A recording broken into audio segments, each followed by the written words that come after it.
মনের হদেশকেই বা জানে, সে হদেশকেই বা জানে, কি যে থাকে মনের ঘরে। কেউ জানে না, কেউ জানে না, সেও জানে না যে ধারণ করে, যে ধারণ করে।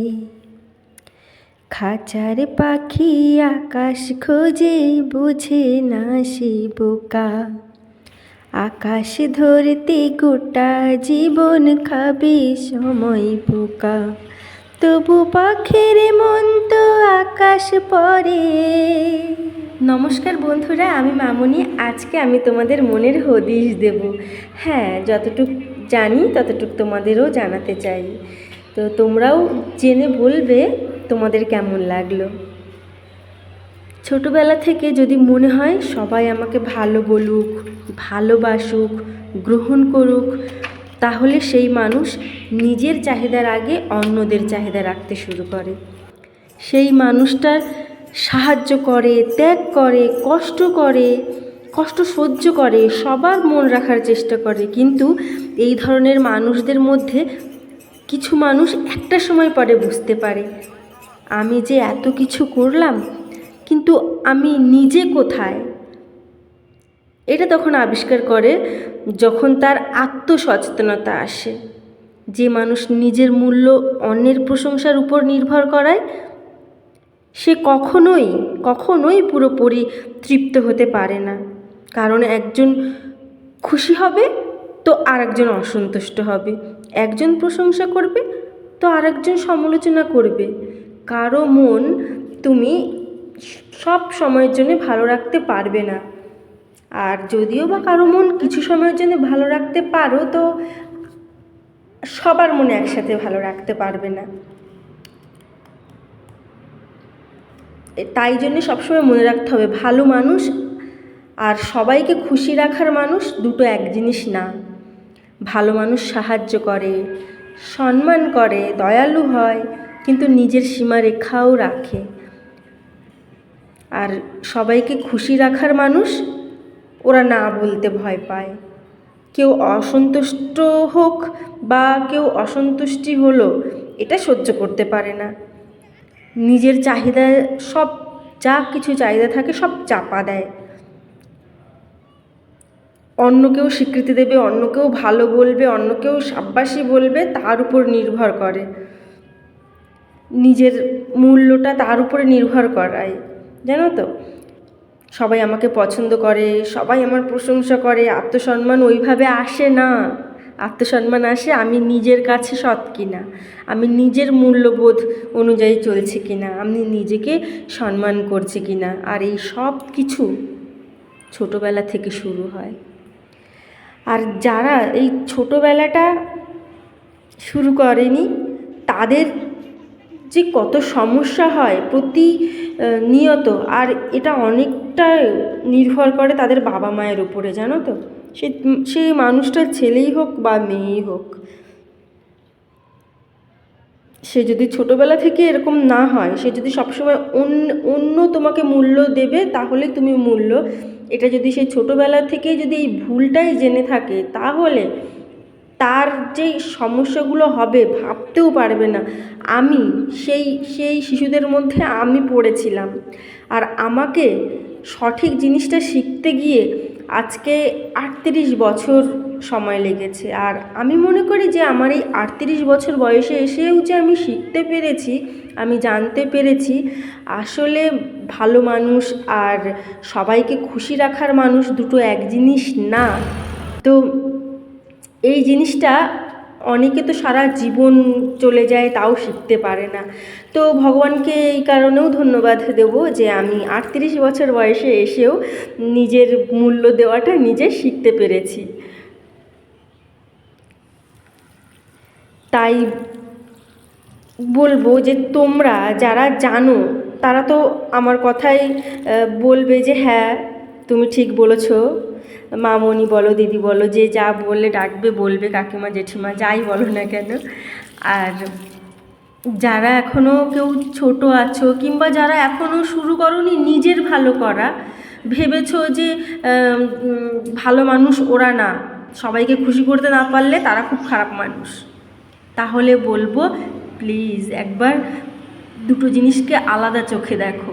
সবাইকে খুশি রাখা সম্ভব না, বিশ্বাস করো সম্ভব না।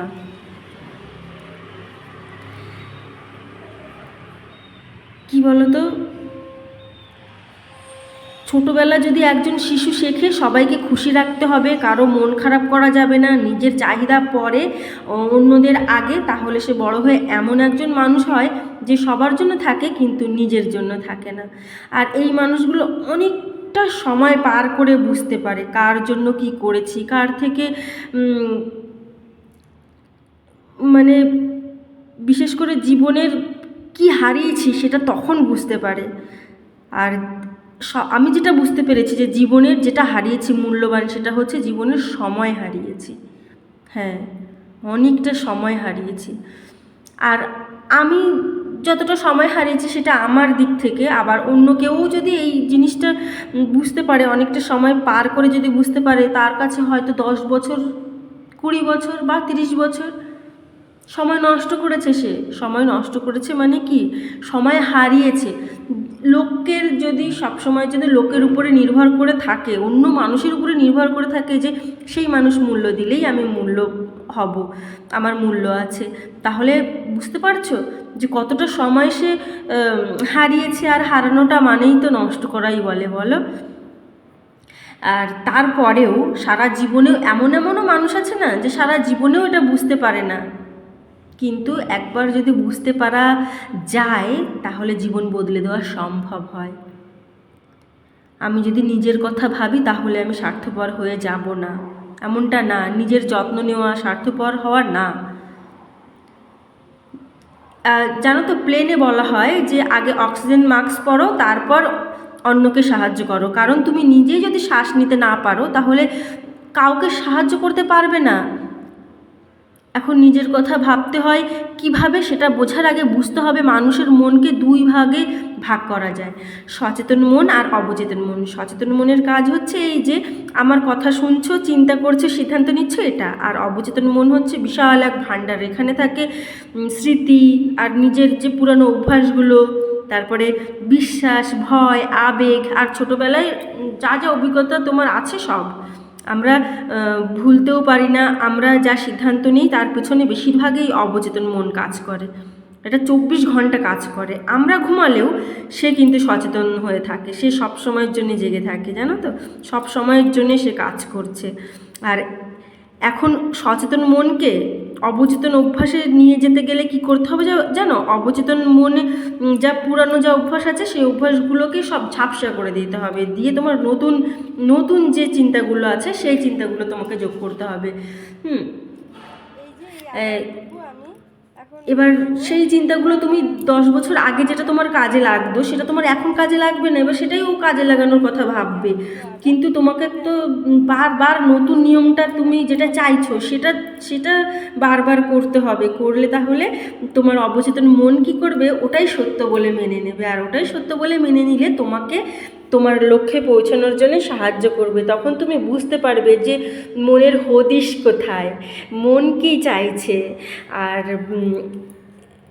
নিজের যত্ন নেওয়া, নিজের ভালো করা খুবই দরকার। আর জানো তো, এই অবচেতন মনের কিন্তু অনেক শক্তি, আর এই আমাদের যে চালনা করে নেয় সেই কিন্তু এই অবচেতন মন। সচেতন মন কতটুকু করে তার আগে অবচেতন মন তোমার সিদ্ধান্ত নিয়েই নেয় যে এটা করতে হবে, আর শুরু করে দেয়। তাই জন্যে আমাদের বলে না সবাই 21 দিন রেগুলার তুমি এই কাজটা করো তাহলে দেখবে তুমি সেটা পেয়ে যাবে। এটা হচ্ছে ওই একই কথা যে অবচেতন মনকে তুমি যা করাতে চাইবে সে জানেই না যে কোনটা সত্য কোনটা মিথ্যা। সচেতন মন মনে করে যে যেটা ওকে দেওয়া হবে, বারবার যেটা দেওয়া হবে সেটাকেই ও সত্য বলে মনে করে নেবে। আর অবচেতন মন কিন্তু আমাদের আসল বন্ধু, শত্রু না।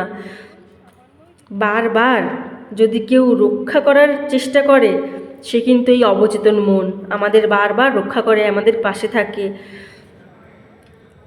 কিন্তু একটাই সমস্যা, ওই যে যে পুরনো নিয়ম ব্যবহার করে, পুরনো নিয়ম যে, কারণ ওটাতেই ও অভ্যাস বলে। নতুন কোনো নিয়ম দাও ওকে, যেটা তোমার দরকার এখন, কষ্ট হচ্ছে জানো তুমি, তবুও সেটা বারবার করে ওকে বোঝাও, দেখবে তারপরে শুধু দেখতে থাকো তুমি যে তোমার জীবনের সমস্ত জিনিস ভালো হবে, সব ভালো হবে। আমিও তো সেইভাবেই চলছি, আর তোমাদেরও তাই বলছি চলতে। আর আরেকটা কথা, কাজ যখন করবে তখন অনেকটা কষ্ট পেয়ে যাবে না, মানে কাজ করার সময় যে মানুষ ভাবে আমাকে এতটা কাজ করতে হচ্ছে, তাহলে কিন্তু তোমার ভিতরে প্রচুর কষ্ট হয়ে যাবে, পরিশ্রম হয়ে যাবে। আর সেই কারণেই কাজ করার সময় হাসি মুখে খুব সুন্দরভাবে ভালোবেসে নেবে, তাহলে দেখবে কাজ সহজ হয়ে গেছে, দিনও সহজ হয়ে গেছে।